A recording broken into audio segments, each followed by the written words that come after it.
how'd the unicorn happen? It's like, well, first of all, they chose us, number one. Number two, in practice, it came out of just a weird Facebook thread, right? So like I say a lot of like weird shit per minute, right? So like I'm probably talking about like Vikings and pterodactyls, whatever the fuck. But periodically I would say things and it would be obvious like, oh, this captured their attention, right?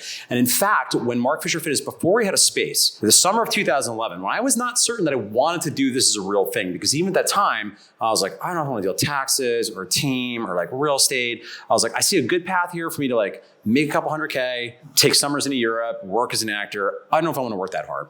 And my business partner, who's been my best friend since we were like kids, like since high school, just kind of slowly grinded me down over several weeks because some of his friends in New York were doing it. And he was like getting the newsletters and watching what's happening. He was like, he came in to one of the classes, just like watch and just like take notes, you know, because at this point, very much he was the business guy and I was the trainer guy. I was reading about business, but you know, he has like actual masters. He's like writing down his things. And like, we did this full day like planning meeting, right? Because again, like, you know, his nonprofit background, I'm an actor, like, well, if we have a business, well, the first thing we have to get clear on is what is our mission and our values, right? So we're doing all that shit.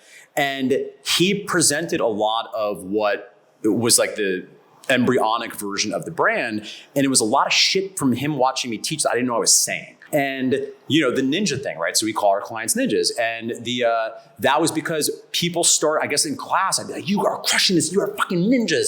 And then they started writing emails and they'd sign like, great class tonight, Mark, Ninja Kelly Jean, right? And then Michael, particularly because he was a step removed at that time, started to codify and like, look at these things. He had a list of all these like sayings. I was like, whoa, those are cool sayings. He's like, dude, like these are all things you say. I was like, oh. So I think Michael and I both, certainly much of it, particularly in the beginning, of course, came out of like me and my personality and things I would say. But I think we've always tried to pay careful attention to what captures the attention of the community